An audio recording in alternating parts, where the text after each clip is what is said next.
This is Hacker Public Radio, episode 3649 for Thursday, the 28th of July 2022. Today's show is entitled Linux Inlaws S01E61, 20 Years in Review. It is hosted by Monochromic and is about 72 minutes long. It carries an explicit flag. The summary is the last 20 years in review.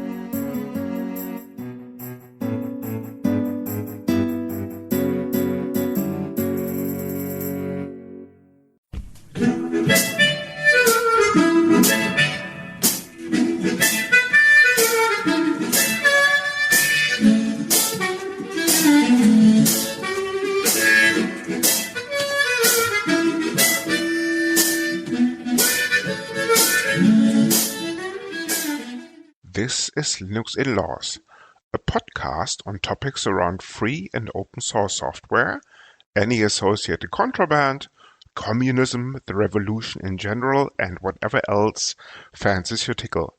Please note that this and other episodes may contain strong language, offensive humor, and other certainly not politically correct language. You have been warned. Our parents insisted on this disclaimer. Happy, Mum? Thus, the content is not suitable for consumption in the workplace, especially when played back on a speaker in an open plan office or similar environments. Any minors under the age of 35, or any pets, including fluffy little killer bunnies, your trusted guide dog, unless on speed, and cute T-Rexes or other associated dinosaurs.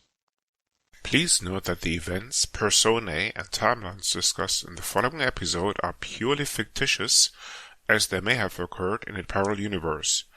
This especially applies to conclusions drawn from these, including any investments decisions. You have been warned. This is Linux Inlaws, Season 1, Episode 61. How are things, Martin? Well, since it's June? May, almost. and it's going to be my I can't remember now. Don't know if they're going to let me out of the wheelchair today. But, yes, things have moved on a bit, so we are on. But first of all, Martin will thank the Queen. The Queen, for yes, for about 30 bank holidays. Maybe more. Just well, I mean, there's one every year, of course, but well, in fact, there's 2 bank holidays every year for. Actually, no, only one of them is for the Queen's birthday. But yeah, this year we have 2. So thank you very much, the Queen. It's very thoughtful, and we shall celebrate your 70-year anniversary. So to the Queen. Okay, to the Queen, yes. You finally have converted. Yeah. Sorry, carry on. So, Martin, you have finally converted to a full royalist in that case. I have no idea what a full royalist is, to be honest. Well, people that cherish the Queen because of that extra day off. Well, I think everybody cherishes the Queen, actually. I wouldn't go that far in my case. Well, you don't have a queen. You just have some plus who buys gas from Putin, is that? Plus the fact that I'm don't worry about it.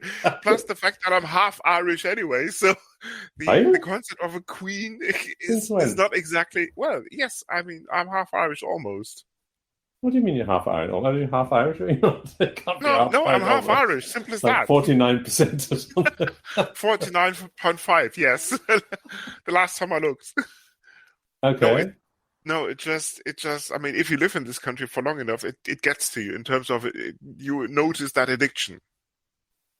So, needless to say, being a half Irish almost and being a royalist is not compatible. Well, it depends which part of Ireland, right? Well, there's only one real island. Well, you say that. But if it's all the same islands. If 1922 in other history is anything to go by. It's, yeah. Indeed. Okay. How do back we get to on the episode Ireland? at hand. Yes. We should probably explain what this is all about before our listeners get even more confused. Oh. Now, the following episode, yes. Anything you want to add before I do the explanation? Well, what are you celebrating? I'm celebrating. I'm not celebrating anything. Oh, well, you're not thanking your chancellor for the the funding for the heavy weapons that he's about to ship into the Ukraine. Olaf Scholz, if you're listening, this is for you. Well done. After about 2 years of procrastination. I'm joking. Only about 2 months. Indeed. And full marks for this swap deal, or whatever it's called, as in this triangle of we're gonna give some Baltic states weapons, and in turn they're gonna give their old weapons to the Ukraine or something. Mm-hmm. A smart move. Yes. Very good. Are you envying us, Martin, that we have such a brave chancellor? I don't think that word has been associated with him in any publication I've seen. Okay. Fair enough. I wonder why that is, Martin. Yeah, indeed. And not to worry about this. Martin, before we go into the episode that has been brought back from the future, probably now is the time to shed some light actually on where we are in 2022 with regards to, funny enough, download figures. Okay, I thought. And any idea, Martin, how many people listen to us? I was been told that HPR doesn't collect any of these stats, which is very true. Yes, but you see, HPR has this wonderful trait. I'm tempted to add that they mirror the MP3s on something called archive.org. Details maybe in the show notes. Archive.org actually does keep stats. And funny enough, on archive.org, and they only keep stats for the published episodes. So if you take a look at the calendar, the episodes that have been released but do not feature on the RSS feed, probably you will not see on archive.org. But if I take a look at archive, or if we take a look at archive.org, for the last 1 year or almost 1 year and a half, we clock in on average between 1,500 and 2,500 listeners. Given the fact that we have launched this podcast short of 2.5 years ago, that's quite amazing. That's my impression anyway, or that's my opinion rather. Yeah, nice. Well, thank you, listeners, for sticking with us. Hope you enjoyed it as much as we did. Yes. What was the details will be explained in a minute. Okay. Or two. What started out as a hobby project apparently now has attracted a significant audience, because if you just use your favorite search engine, HPR and thus archive.org is only a fraction of our listenership. There's a chap out there on YouTube that scrapes the episodes and puts us up there. So whoever you are, thank you.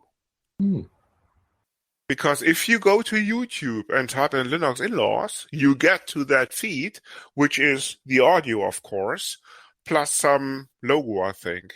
It's probably not quite the right medium for it, but... Yes, but the fact alone tells you something. Never mind the number of sources that simply syndicate us and give us credit. So I reckon it's fair to say, summing this up, and this is just a projection, on average, we are listened to by anything between 5,000 and 10,000 listeners per episode, given the fact that, as I said, quite a few people syndicate us. Sure you got the decimal point in the right place there. Say again? Are you sure you got the decimal point in the right place there? Maybe I'm off by magnitude, so maybe it's just 50,000 to 100,000 people. I don't know. No, jokes aside, people, a big thank you from the two of us, because without you, this would not be possible. People wouldn't syndicate us if the listenership wouldn't be out there. And needless to say, if you think there's anything worth improving, the email address is sponsors@linuxinlaws.eu. No, I'm joking. It's, of course, feedback@linuxinlaws.eu. However, there is also a sponsors.net. Yes. So the Microsofts, the Googles of the world. Never mind the Teslas and all the rest of them. If you want to send us money, please get in touch via sponsor@linuxinlaws.eu. And we may have, in the future, a Patreon feed, but this is purely optional. That remains to be seen. But the content will always be Creative Commons, attribution, share alike. Because that's exactly the license that we choose to publish the podcast under. Yep. And with that, onto the episode. Yeah, but before we gonna go into the future, maybe we should explain why we are publishing, is that the word I'm looking for? Why we're releasing a future episode. Because funny enough, the following about 4 hours, maybe I'm gonna cut this down to 2. Maybe in HPR will cut it down back to 1 hour again. I'm joking, Ken, if you're listening. No, jokes aside. The following episode has been recorded in 2042 and through time travel has made it back to the year 2022. So this is the reason why we're calling this 20 years in review. To be precise, of course, it should be 24 years in review because we started the podcast about 2 years ago. But anyway, it doesn't matter. But before basically we go into that future episode, we should probably explain how time travel is possible. Martin, you want to give it a go?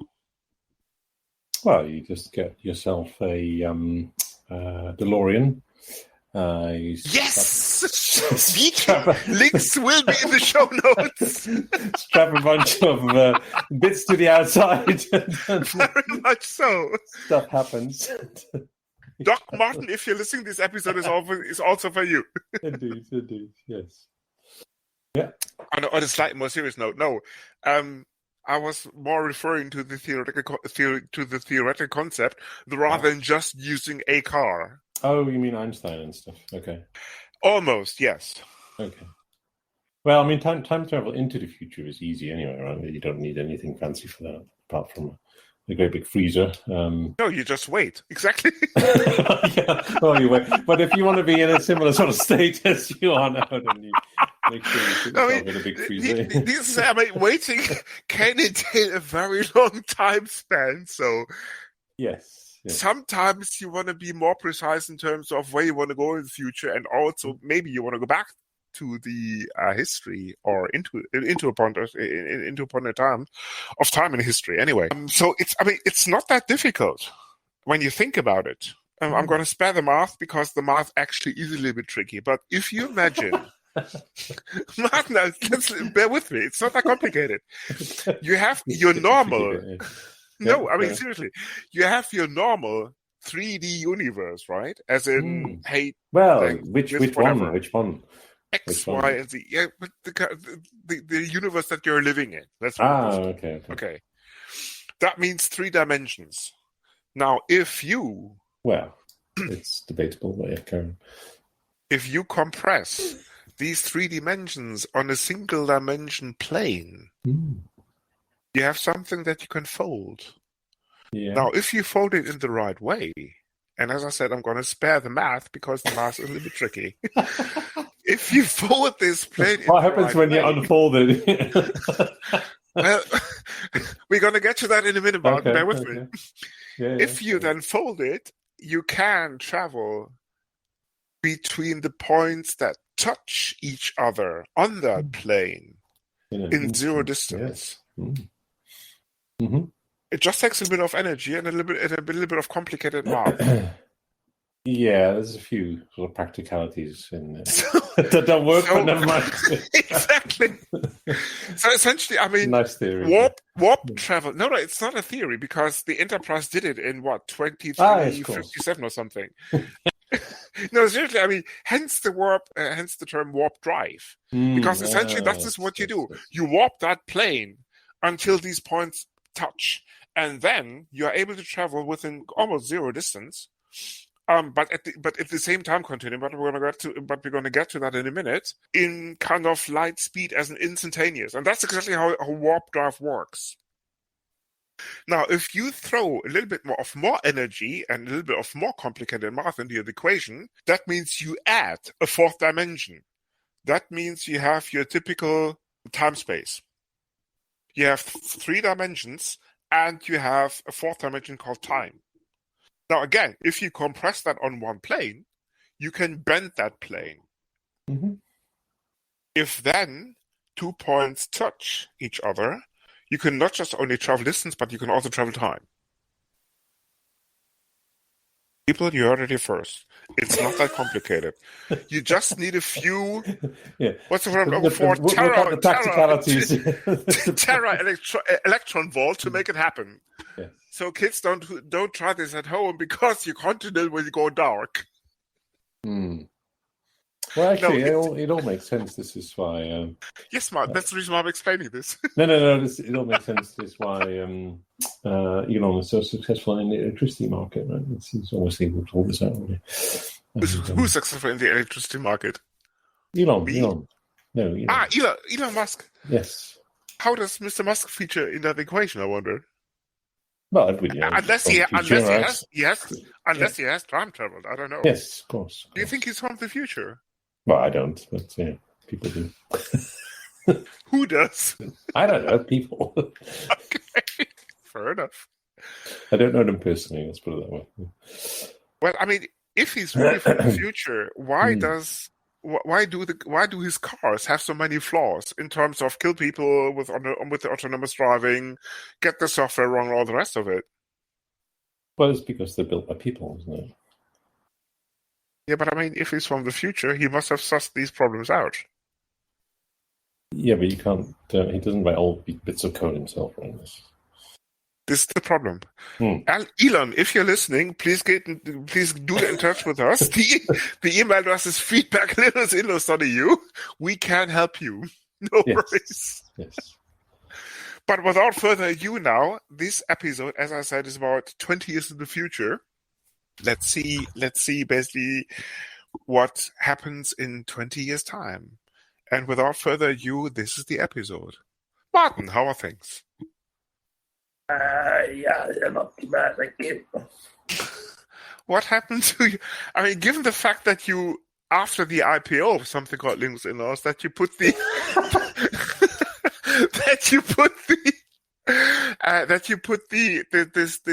what's what I'm looking for? This concept called altered carbon. The details will be in the show notes into production. Actually, you should sound like myself. Like time didn't affect you. Apparently, that's different. Of course, yes. That sounds much better. So you fine-tuned the software. Excellent. Sure. Yeah. No. I mean, it's I'm quite glad the Linux Inlaws IPO happened because we're still waiting for the this one. Okay, we're going to shed on the light on the IPO in a few minutes, but before this, we should probably explain. We're recording this in the June of the year 2042. Say yes, of course. Lots of things have happened since we came up with the podcast in the year 2020. Probably now's the time because I reckon not that many of the original listenership will be with us in this point of time. We should probably explain how the podcast came into existence. For those people who are new to the podcast, as in have joined within the last 20 years, or cannot remember the first couple of episodes where we explained how the podcast came into existence, actually, the whole idea dates back to an evening in a craft beer bar in the lovely city of Prague when was it, Martin? In November of 2019. Okay. Yes. Can you remember? I remember the craft beer bar. And that's as far as it goes. They had chicken wings on a scale of 0 to 10 in hotness. Yes, in terms of hotness, yes. And Martin chickened out at 2. I don't think so. No, I think I went for a moderate 5, which. I think I went for 8 or something, and I deeply regret it. You were sweating rather a lot, yes, whilst eating them. Sure. Chicken wings aside, that was the point in time, and we were actually at an outing of a company long gone by now, called then Redis Labs. Afterwards Redis, but the rest is history. But we may touch on this over in the next kind of 2 hours or something, maybe not. Anyway, doesn't matter. Exactly. I think your recollection of the history of Redis might be different to mine. Anyway, it doesn't matter. Okay, yeah. It's, as I said, I think it's the 19th of November 2019. COVID hadn't hit then yet, anyway. Only maybe in isolated parts of China. I do not know. Anyway, it doesn't matter. Martin and myself are in this craft beer bar and are talking about free and open source software. And over a couple of beers, we came up with the idea of why not do a podcast on this? Yeah, I think it was inspired by the Outlaws, right? Yes. We should probably explain where the name comes from. Well, that's why we got onto the podcast topic. Yes. There was, of course, a podcast called Linux Outlaws. David Lynch and Fabian Fab Scharschel are probably long dead by now. Maybe not. Hang on there, yeah. No, Dan was older than me. So, but Fab may be listening. I don't know. Fabian, if you're listening, this is for you. Did a podcast called Linux Outlaws in between 2009, 2010, something like this, and 2014, 2013. And then the podcast stopped. But the format, I'm tempted to say, was somewhat inspired by these two guys, and links will be in the show notes. Yep. So the idea was to do a podcast almost similar to Linux Outlaws, but with a spin, with a twist. And that's exactly how Linux Inlaws was born. Hence the name, hence the logo, hence the IPO, hence world domination. But we're going to get into that in a minute. Yes, very good, very good. Okay, it was born as a hobby project. But over the years, it developed into something much more serious. We did an initial stats. I mean, okay, first of all, we should probably explain where we hosted the stuff initially. We chose Hacker Public Radio for a reason. Because Hacker Public Radio, don't know when it fell by the wayside, but it must have been in the mid-30s. Maybe I'm wrong. I think they couldn't cope with the traffic we were producing. Yes! But then, Martin, we should probably had put aside some of the moolah from the IPO for a proper content delivery network for them. That's right. But you have the objective to that. Anyway, it doesn't matter. Okay. We chose Hacker Public Radio for a reason. Because at the time, 2022, 2021, that was the platform of choice for, I'm almost tempted to say, anything goes episodes. You can talk about your experience at a mental hospital. You could talk about COVID stuff or not. You could publicly derail Richard Stallman and all the rest of it. Essentially, it was a free platform for anything, not just free and open source software related. But sadly enough, as Martin already hinted at, due to the roaring success of a somewhat unbeknownst podcast, yes, that platform unfolded in the mid-30s. Anyway, it doesn't matter. So for the last, for the first 10 years, anyway, we successfully hosted the episodes on Hacker Public Radio. Much of the initial automation was written with HPR in mind.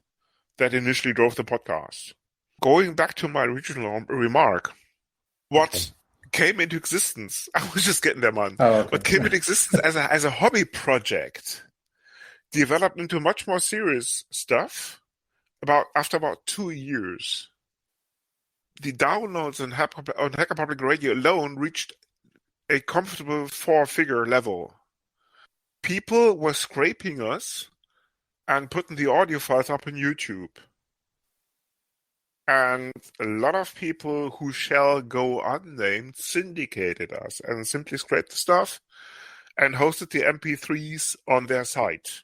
Probably just to gain traffic, which is okay, because the episodes were licensed under Creative Commons attribution and share alike. That was the original intent behind the podcast. But given the fact that I still have a co-host, yes, we best survive. Who every now and then talks too. Maybe now's the time to hand it over to Mark to talk about more DeLorean-oriented stuff. Maybe not. Yeah, I mean, the original DeLorean is obviously not the kind of car that you want. Mentioning the Irish connection, he was a dodgy Irish guy who came up with the idea. And he lost a lot of money in this, right? Well, it wasn't his own money. It was the you money. Lost a lot of money. No. You bought these DeLorean shares. I thought you bought these DeLorean shares. Why would I want to do that? Because that car could travel time. Okay. I think that's only the one in the movie. I'm afraid. That was just the one. Original DeLorean was somewhat. You have to make the right modifications to do this folding business. Okay, fair enough. Now, I mean, I went to Belfast in the 90s. And they had a museum in Hollywood, which was just off Belfast, and there was actually DeLorean in that museum, which was quite fascinating because I think the movie was done in the 80s, if I'm not completely mistaken, of the last century. Correct. Wow. That's 60 years ago or something. But we're getting old. Well, as we were talking about earlier, it happens all the time. It's getting older business. Indeed. So we should probably talk. No, Martin. We should probably now talk about what happened after this pivotal point in time around 2022, when we surprisingly enough had a listenership of more than 10 people. Yes. Well, what happened after that was that. I mean, you spoke to Satya, no? You wanted to retire or something, and so you. No, I mean, if I recall correctly, you reached out to Satya himself. Yeah, but that was with the strange reason, idea, as I mentioned already. No, with the strange idea that Mr. Nadella, as in Microsoft, should buy the podcast. No. I thought you did. No, okay. We don't want anybody to buy the podcast. That's for sure. We're happy for people to sponsor it. Yes. Don't you remember we had that discussion about the future of the podcast in I think, what is it, the 10th of June 2022, something like that. Did we? Yes, we did. I didn't keep records apparently because I can't recall this. Okay, so maybe you can enlighten me, Martin. It sounds apparently like the memory implant isn't working very well. No, exactly. So, Martin, maybe now is the time to shed more light on this because apparently your memory is much better than mine. Well, yes, so what happened at the 10th of June in 2022? I paid a small fortune for some extra bits to be added to my brain. Anyway. No, please go ahead. Did it work out, I wonder? What did, sorry? Adding the bits to your brain. Oh, yes. Yeah, well, that's wonders for your memory. So years of alcohol abuse are wiped out in no time. Money well spent. Well, actually, here's a handy tip for you. If you want to improve your brain, drink more alcohol. I've been doing this for the last 60 plus years. Okay, good. Well, this is a listener tip, right? It's seriously, I mean, I wonder if it checks out though. No, but it's a so-called long-term study, no? Yes, well, that too, but it's the alcohol kills off the poorly brain cells, so your brain just gets more efficient and smarter. That's the fact that alcohol conserves cells, no? I thought it did. Maybe I'm wrong. Well, if you put them in a jar, yes. But that's Exactly. a whole different matter altogether. You probably wouldn't want to do that to yourself. That's unwise. It's called a living experiment, no? Anyway, it doesn't matter. Okay. Yes. So going back to the 10th of June, 2019. Yes, by all means, Martin. Go back to your records, please. Yes. So after you did some digging in the stats of our listenership, you mentioned some numbers of more than 10, which prompted us to discuss the future of the podcast. And I think you mentioned dollars on a number of occasions. For some reason, I don't know why. At that stage, for the last 2 years, because I was desperately looking for sponsors, yes. Yes. Apparently that all changed. It all changed. They, after that, we had that live listenership published. The sponsors came knocking on the door, in fact. I think you had to upgrade your email server as well, didn't you, to get? D-Wave was kind enough after the SPAC that took place in 2022 in September, if I recall correctly. D-Wave was kind enough to donate a couple of D-Wave 3Ys as the successor of something called a D-Wave 2X. That gave us quantum mail out of the box. Pretty neat machine, but of course now ancient technology. Indeed. Funny enough, Martin, whatever happened to this Broadcom acquisition of something called Microsoft, VMware, and NVIDIA? Say again. No, I think in who's buying who? I mean, Broadcom started with this idea of buying VMware, right? And then didn't stop at Microsoft and, of course, also NVIDIA, never mind their market cap of being twice the Broadcom market capitalization. Okay. I mean, my memory is somewhat failing there. So whatever happened to the VMware acquisition? Do you remember?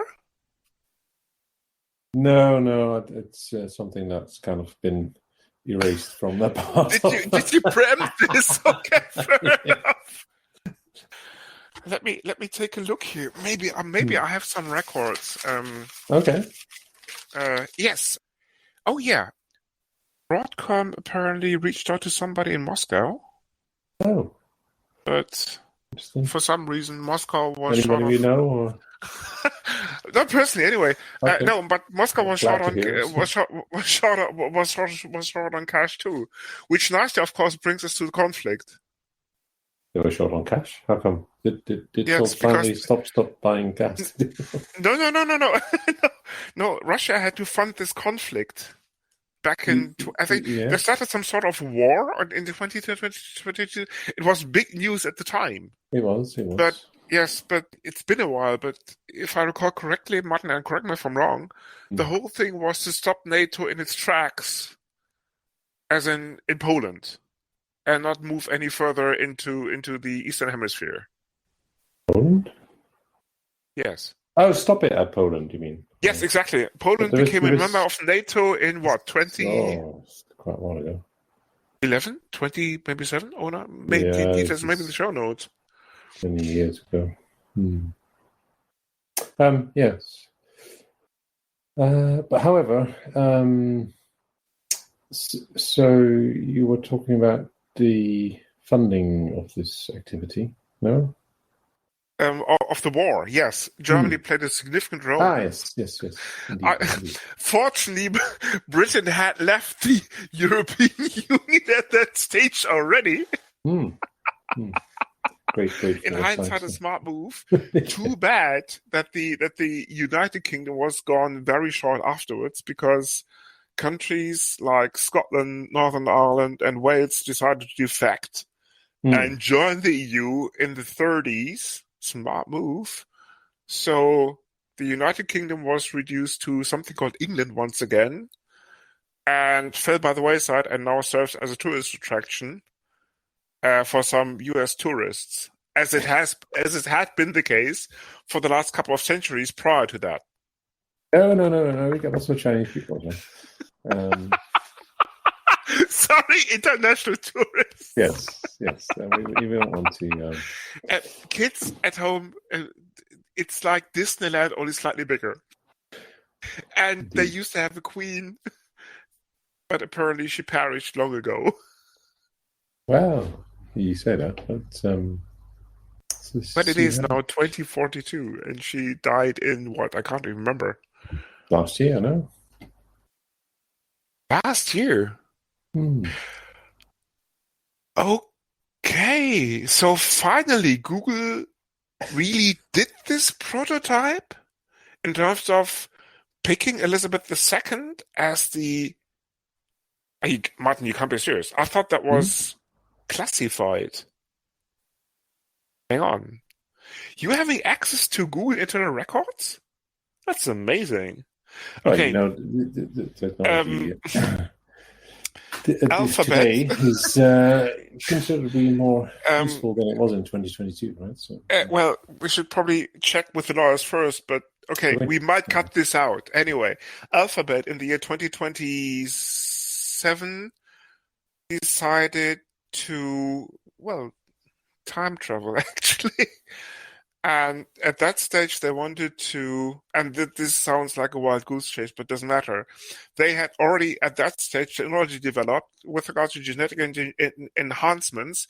They had been actually doing research on how to delay, if not stop, human aging for the last 10 years in the year 2019 or something like this. So finally in 2029, they decided to put this technology to a test, travel back in time, and chose, apparently, if Martin's records are anything to go by, Queen Elizabeth II as their first prototype. But apparently it wasn't that successful, because if she died in 2041... Yes, well, this is temporary, right? So, she's suspended. No. So they just so instead of the Google approach to delay aging, there was another more successful company who shall remain nameless. Why? For the time being. Well, it's if you do you have stock in them? SEC, you didn't hear this, and yes. we're going to cut this out anyway. we will publish this at the appropriate time when the stock price is Maybe right. in 2097 or something. Indeed. Okay, yes. that company Anyway, that shall remain nameless. So, what's the crack, Martin? So they I mean, you know about rebuilding, let's say, tissue from DNA, right? So they completed this process successfully. There was a documentary in 2087 called The Fly with a actor called Jeff Goldblum. I think. No, they were shoving him through some portal, and that's not same. The basic logic was pretty much the same. No. Well, I guess you have to rebuild the DNA. That's exactly it. Yes. Mm-hmm. And most of the people actually mistook this movie for a sci-fi movie. Of course, it was a documentary at the time. But as Martin alluded to, the company shall remain nameless. Yes. It will be all revealed at an appropriate time. Yes. But it has something to do with the Linux Inlaws, of course. Okay, so what are the details then? If Queen Elizabeth isn't really dead, but just suspended? Well, no, she is actually dead, but she is dead. Okay, she will be rebuilt at the appropriate time for resurrecting the UK to its former glory and taking over the world. Apparently, that sounds scary, Martin. You're talking about a zombie queen. No. I mean, if you revive a dead, that would be properly called a zombie, no? I think probably you watched... Well, a royal zombie, fair enough, but still a zombie. Royal zombie. No, I mean, seriously, isn't that the term? Maybe I'm wrong. I don't know. Well, but then there are also people that die temporarily, right? And they are being revived. Would you call those a zombie? Probably not. No? If people have a heart attack and their heart stops and their brain stops. Yeah, but I mean, that's for a few seconds. minutes. I don't know. But if you're talking days or something, I don't know. Is there a time limit for zombiness? Ask the director of The Walking Dead or whatever it was called back in the teens or something. I can't remember. No. So yes, but before big thing. Yeah. Sorry, but before we rail any further, we should probably go back to the history of Linux Inlaws. So, Martin, you want to? Yes. Yes, we could. If we're pushed for time anyway. So, Martin, you want to shed some light on the history that led us to the IPO, to the initial public offering of something called Linux Inlaws in the year, when was it, 28 or something? Well, it all came about with the final successful construction of the let's say the non-DOA version of the time travel, right? So, which meant that we could influence the future of many things. Which, of course, we didn't, because that would violate time travel rules. Martin, well, I'm not talking about physical things. It's more okay. Simple, right? But Martin, please regard the classified information here. Given the fact that this episode might be shipped back to the year 2022, yes. we should be a little bit scarce on the details. So, Martin, the big picture that led us to the IPO will do nicely. Yes. Well, the big picture is that we successfully marketed our podcast, really, which, being of such great content as per all our thousands of reviewers for every episode is testament to. This is the 20 million view. Indeed. Yes. As in the one sentence explanation why the IPO actually happened. Okay, we can probably review the details now. Unfortunately, we cannot go into a low level of detail because the SEC might shut us down, and that probably. Oh, it's already happened now, so it's. Well, no, I mean, going on in terms of. Some things should remain nameless in terms of not revealed, because otherwise some people will be able to, well, let's put it this way, make the share price tank. Yes, and obviously and that's not great. Competing podcasts with the but Martin, you see, if that happens, some of our institutional investors will not be pleased. And Martin, you don't want to have the Mexicans and the Russians after the rebuilding of their empire, but we're going to go into the details in a minute, on your doorstep. No, you don't. So to give the kind of brief outline, Alphabet and Microsoft got into the bidding war over the rights. Martin got a phone call from a guy called Satya Nadella, and a guy called Sundar Pichai rang me in 2025, I think, with this hilarious proposition of they might buy the podcast then and there. Indeed. After about 5 years of hinting at the fact that there is an email address called sponsor@linuxinlaws.eu, and that never received any mails from neither Microsoft nor Google. Hang on a minute. No, it's not possible that what's his name? This Microsoft guy rang me, because you're already the Microsoft user amongst us, aren't you? No, I use Gmail most of the time, so it's it can't possibly be that Microsoft has my details to contact me. Your wife uses a Windows computer, if I'm not completely mistaken. Yeah, but that doesn't have my phone number on it. So. This is what you think or thought anyway.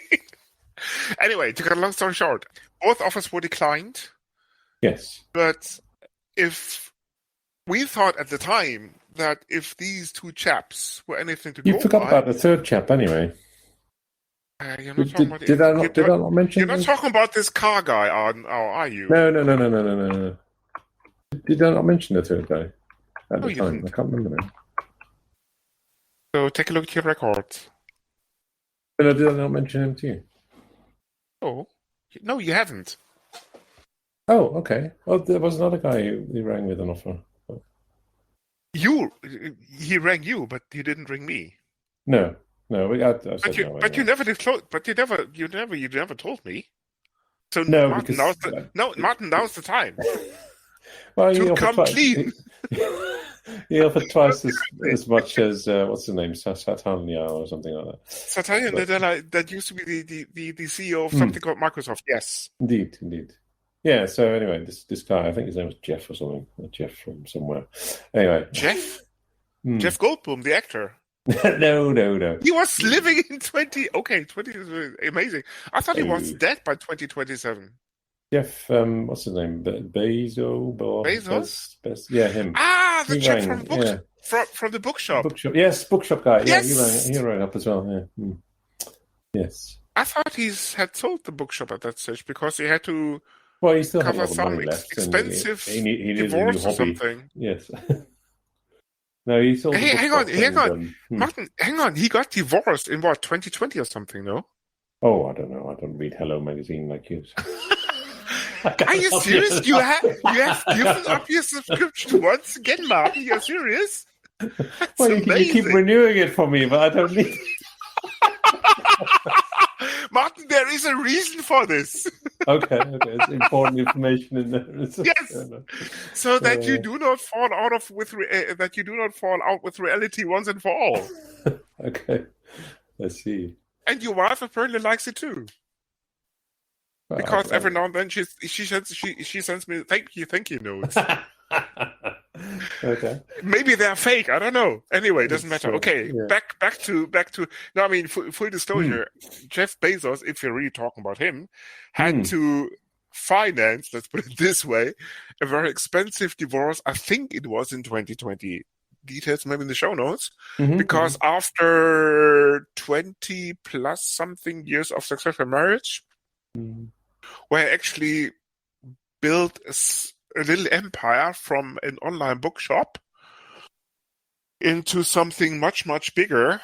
He started to ditch the wife, or the other way around, I can't even remember, and there was some serious money involved, and he also had to sell the Washington Post afterwards, which he bought prior to the divorce. Yeah, so he rang up and he said, "No, look, I had to sell this bookshop and fund my wife's divorce and stuff like that in the Washington Post. So I have a few shillings left. I have a few shillings left, and I really need. Okay. I really need this podcast, so please sell it to me." That's kind of how it went. Yeah. So what did you say? What did you tell him then? Well, I'll tell them no, because we already had two better offers, and we don't like the bookshop anyway, so that's kind of. Do we not? Okay. No, we don't.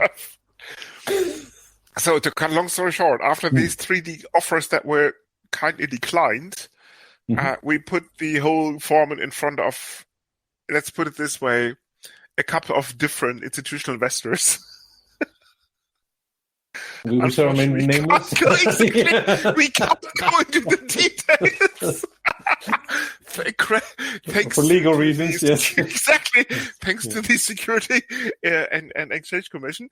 Anyway, it doesn't matter. These institutional investors shall remain nameless now, and money laundering doesn't have anything to do with it before anybody gets some strange ideas. Totally legit. Anyway, it doesn't matter. So we IPO'd the whole thing in July 27th of 27th, as in 2027.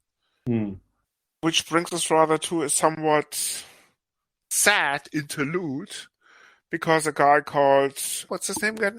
Leo Lepron or something of Twit fame tried an unfriendly takeover just after the upload. Leo, if you're listening, I don't know if you're still alive, probably not. Or Leo's successor at I won't be Twit. listening then. Maybe technology has advanced a lot. So, Twit, if you're listening, let's put it this way: that wasn't nice. You could have sent us an email, and we could have talked before you tried to take us over in an unfriendly way. And in that case, we wouldn't have to send parts of our institutional investors your way to sort it out. Too bad Twit didn't make it. Yes. Afterwards. Yeah. There was some sort of ruckus, I can't remember. I still have to take a look at the police records, but apparently it wasn't pleasant. Anyway, it doesn't matter. Which put another... I do not remember, in 2032 we took over Twit and renamed it to something else. What was left of it, exactly, because it came at a bargain price. Indeed. Yes, podcast history all the way. Excellent, yes. So, of course, and in 2037, Martin, by some strange accident, came across a TV show called Altered Carbon.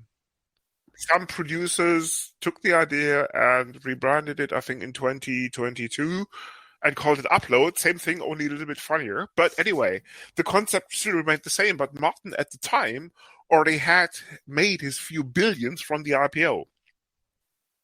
So for those of you who do not know Altered Carbon, maybe, Martin, you want to go into the details? I think you mean trillion, surely, because by then trillion, was of like course, a 1,000 times or something. Yeah. So, Martin, what exactly did you do with this Altered Carbon thing? Well, as you most of our listeners are aware, there's a maybe not. Well, I'm sure everybody's familiar with Moore's law, right? About the duplication of processing power every 2 years, which is after a certain point became no longer the case because of the size of the actual physical transistors. So the thing is, silicon was the basis of all microprocessors, which has its physical limits and so on and so on. Well spotted, yes. So at a certain point, we moved on to transistors based on something else altogether, which is only one carbon atom thick. And so this exploded the computing growth again. Hence the name Altered Carbon, because it was the... Almost. Martin may be getting a little bit old, so let me fill Martin in on the details. Well, this is the carbon I was talking about. Altered Carbon was a TV series in the teens, I think, if I recall correctly.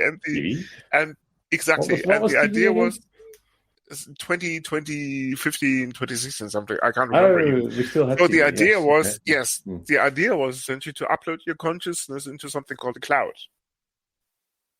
Now, what Martin actually did, he took the concept, and Martin is not too far off the carbon here, and merged something called D-Wave D-Wave is 14. Yes. So essentially, Martin took the concept of this cloud upload. Isn't that illegal to copy people's? Martin, it was in 2016. Oh, okay. But it wasn't in 2035. Exactly. Okay. Because remember, you bribed the Senate to get some legislation in, and it just cost you $500 million or something. It wasn't too expensive. Mm-hmm. Yeah. I mean, kiddies, don't try this at home.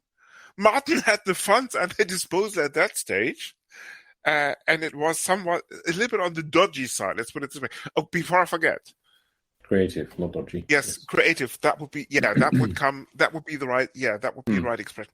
Okay. Anyway, to cut a long story short, Martin actually merged the technology of something called a D-Wave C14, which was the successor of the 2X that D-Wave released in 2016 or something like that. D-Wave at that stage wasn't just a quantum annealing company anymore. Picture IBM quantum technology merged with what Microsoft didn't reveal until 2040. And you don't even come close to something that D-Wave was up to. Essentially, you're talking about temporal quantum technology. So not just quantum annealing, but rather technology that will allow you to send quantums back and forth in time. Meaning, you can do some of your computations in the past, and some of your computations in the future, and some of your computations in the present. Which doesn't just give you exponential speed up, but rather something much more faster. Let's put it this way. And that's exactly what Martin used to put this altered carbon thing into play, into reality. And that's exactly how we have survived so far. Mm. And chances are we might survive even longer. Oh, so we might do this podcast again in 2142. Well, maybe not. Every 100 years, right? That makes sense. Exactly. Yes, very good, very good. So, before we close off the show, because we have been rambling on now for at least an hour, if not more, should we shed some light on the conflict? Part one, no? Yes. Exactly. This is only part one of a 27-part miniseries of the history of something called Linux Inlaws. Exactly. Before we close off this part one, should we shed more light on Russia, the conflict, and what happened afterwards? Yes, we could do this. Give it a shot, Martin. Well, as I recall, the special operation was very unsuccessful to start with. But only for the first 17 years, right? No, there was a certain turning point where someone in the Russian military actually decided to use some tactics rather than just shove a lot of people in a certain place. And smart move. Indeed. So they actually got somewhere. But then, and so the next thing that happened after that, there was kind of a temporary pause because they captured the east bit, and so they thought, well, that's shall we stop now? But Finland and Sweden and Norway already had joined the NATO because they were able to bribe Turkey into this vote, right? Yes. With some serious moolah. Yeah. Well, not just them. It was kind of partly funded by various other countries, the Turkey bribe. But unfortunately, we can't go into the details. Yeah, we can't go into the details on this either. But then, sadly, our friend in Russia died of a disease. And I thought it was an unnatural cause. Maybe I'm wrong. Well, the official story was that he died of cancer. But anyway, this is what you call a headshot, okay? Some people call it murder, but that's my interpretation of the matter. Yeah, it's indeed. So unfortunately, after that, there was a guy who took over. What was his name? Igor Schultz or something. And he thought, "Now, hang on a minute. This was my friend." So he joined forces with. You mean Georg Schröder? Oh yes, him. Yes. Georg Schröder, the chancellor. Yes. Yes. So he was great friends with our Russian friend. So he thought, well, why don't I take over this country as well, and then I'll make one great big sort of Central European supernation, which didn't go down well with NATO either, to be fair. So that didn't last long. So I think 2 months or something, right? something like that. So sadly, part of this country was that country was somewhat destroyed in the process, but the beer production stayed constant, so that was good. Good news. I mean, the long and short of it is actually the European Union put a lot of money into rebuilding the Ukraine, and then with the interest of that money, Ukraine was actually able to buy the western part of something called Russia. And the Chinese, because of their, again, rising economy, bought the rest. So about almost 2,000 years of Russian history was put to rest in about the time span of about a fortnight. Of course, rising shares in the US helped a lot, but that's a different story. The rest is in the history books. It is. Yes. So, children, on to part number 2.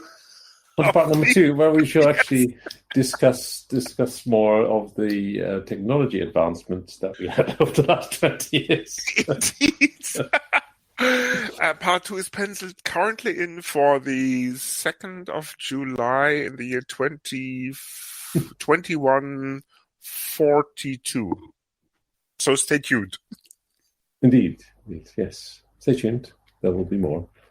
Yes, and of course, if you have any feedback on this episode, you can, of course, send mail to our quantum mail in the system. The email address hasn't changed in the last 22 years. It's still feedback@linuxinlaws.eu, so feel free. But it's now the case that any spam, any phishing emails that you send to that mail address will be filtered out in the past, the present, and the future concurrently. Because that's exactly what quantum mail technology is all about at the end of the day.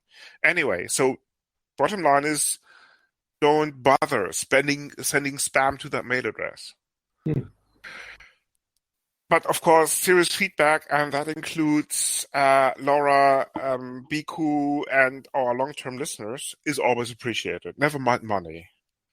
Every just counts. Not money, but sponsorship. No, okay, we don't need money anymore. Fair enough, but it's a gesture that counts, Martin. So if people want to send us a small amount of money, like $1 trillion or something, just as a gesture, that will do the trick nicely. PayPal donations are accepted, of course, too. Hang on a minute, you missed. Are you? You still have dollars in your country? That's surely not. No, they're called euros. That hasn't changed. Oh, the rest of the world has moved on to this new cryptocurrency, haven't they? When was that? Did you not remember in 2029? Yeah, 2029. I'm old, Martin. Well, yes. So are you. Indeed, we both are. Yeah. You mean after Bitcoin tanked finally? Yes. So this. Okay. Well, we may as well reveal the one part of the success was the please the development of the Linux Inlaws coin. and exactly, now we go again about Martin's Ethereum successes. No, Martin actually did his own cryptocurrency called Inlaws coins. Yes. Too bad it tanked about 2 months after the initial ICO. No. Yeah, that was just a small hiccup. After it became the worldwide exactly. Yes. Your memory is really bad, isn't it? You need to fix that. Martin, of course, learned from his mistakes, and Inlaws coin 2.0 was much more successful. It lasted for about 3 weeks instead of 2. We're now on version 10.1. No, Martin is working on exactly version 27,447. It's not a completely mistake. Well done, Martin. Just good enough that we had the IPO in place by then already. So we didn't have to rely on Martin's dodgy coins. No, they're not called dodgy coins. They're called Inlaws coins. I thought they were going to got the wrong coin there. Anyway, of course, this is by no means an investment advice. Kids, don't try this at home. Do not invest in bitcoins if even after the revival. Never mind dodgy coins or Inlaws coins. These cryptocurrencies are highly volatile. You only know what you're doing.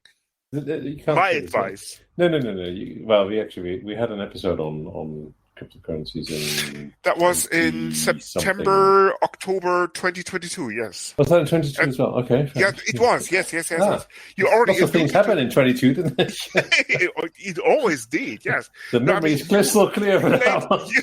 You laid out the flawed concept of something called Inlaws coins, yes. Then and there. If I recall correctly, that is. I think that was probably the first iteration, yeah. Yes, the prototype. As in the pre-prototype that thankfully enough never made it out of the dungeons. Yes, but then I also highlighted the successful production version. About 10 years after that, yes. Maybe 15. Before we leave this episode, as in kind of before we close this off. Oh yes. This review thing. There are two important subjects that we should just tackle. Oh yeah. Namely, was it really worth the whole thing, the whole time, the last 22 years? Well, that speaks for itself, no? Otherwise, you wouldn't be doing it. You wouldn't be doing it for so long. I mean, there are ups and downs. I mean, there was this incident where, as I said, as we discussed, a couple of unfriendly takeover attempts. Oh yes, yeah. But then we managed to salvage the war at the end of the day. So I reckon that's good news. Mm-hmm. Yeah, no, it's good news. It's been fun. Any other troughs that come to mind? Troughs. As in things we could have done better. Things you could have done better. Yeah. I mean, I mean, your coin thing, your coin disaster was probably not the greatest idea. No. For the uninitiated, Martin tried a few ICOs and that failed miserably. We discussed the details early on. We did. Yeah. Further details maybe on your favorite news archive sites or not. Yeah. Let's see what else. Yeah, I think the biggest I guess drawback is that we left the sponsorship really late, right? So, which meant that we were fighting infrastructure for a long time. Yeah, but I mean, Martin, you always had this crazy idea of going for an IPO right away. I mean, I could just keep you in check for the first couple of years. Well, I think 5 or something like this. It's a bit difficult doing an IPO without being listed. But Martin, I mean, the really great things that comes to mind was actually your excellent expertise on bot programming, because that really finally drove up the numbers. Fair play to you. Bot programming. Yes. The trouble, of course, is that actually Cyberdyne sent a Terminator back in time to rectify this because of some shorting of our stock. I see. But needless to say, Martin's clever AI instances kind of detected this early on, and this attempt was futile, needless to say. Again, the rest may be on your favorite news archive site. So, Martin, the very final question, X-Bags, would you do it again? Well, you don't need to do it again. We've already done it. So we're not doing another 22 years. Okay. Why not? Just because you're 120 years old? Yeah, exactly. But I mean, this alternate carbon thing really worked well, so why not give it another go? I mean, no, but we don't need to do 22 years again because we were done 22, so we just do that another is correct, 22. Yes.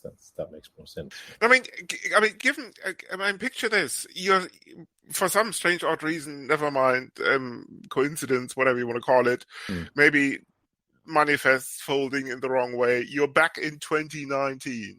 It's November. You're back in Prague. You're in this IPO. In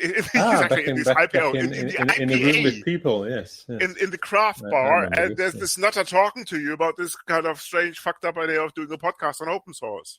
Mm-hmm. You would still be game. Well, good thing you stepped in at the time, because then we got rid of the nutter. Smart thinking, Mr. Bishop, just in time. Now that all questions have been answered, let's reconvene in another kind of 22 years. Chris, we have some feedback. Oh, we do indeed, yes. Why don't you read it, and then I'm going to tear this apart. No, I'm joking. So, episode 56. That was the Slackware one, right? If I That's recall right. Yeah. correctly, yes. So Brian in Ohio has kindly commented, and he says, what? This guy doesn't use Slackware? How can he have a user perspective? Well, if you are a user, if you use it, then obviously he has used it, so he has a user perspective. Anyway, you should interview Klaatu or ZenFloater to get a user perspective on Slackware. Listen to the previous HPR by the aforementioned ZenFloater on the Alive and Well Slackware 15. One last thing, dependency management is available if you use Slack builds to add third-party software. You must add the dependencies yourself. Listen to GNU World Order for a better explanation. These guys need to listen to HPR, not just use it as a no-cost place to host their mediocre content. Nice one, Brian. Thank you, Brian. Yes. Brian, that was very insightful. Let's put it this way. Needless to say, we have to edit this because we do not necessarily plug other podcasts that are mentioned in comments. No, jokes aside, of course.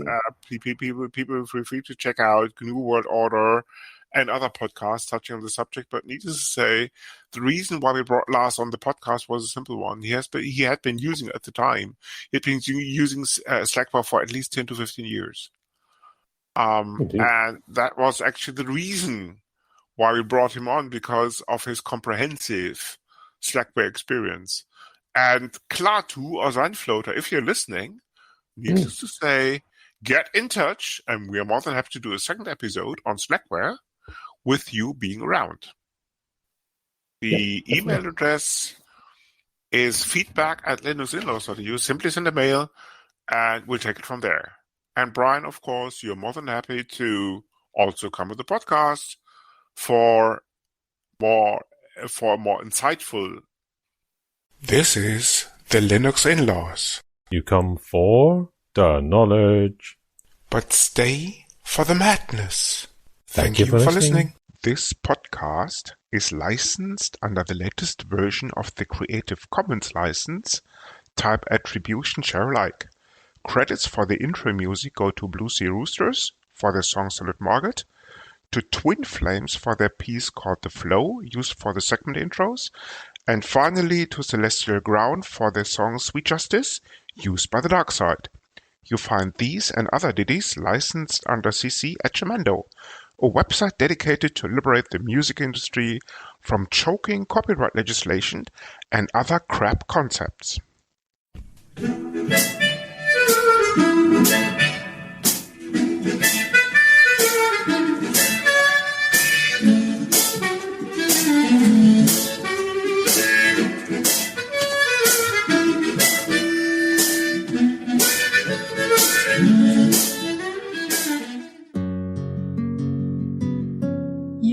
Listening to Hacker Public Radio at hackerpublicradio.org. Today's show was contributed by a HPR listener like yourself. If you ever thought of recording a podcast, then click on our contribute link to find out how easy it really is. Hosting for HPR has been kindly provided by anhonesthost.com, the Internet Archive, and rsync.net. Unless otherwise stated, today's show is released under a Creative Commons Attribution 4.0 International License.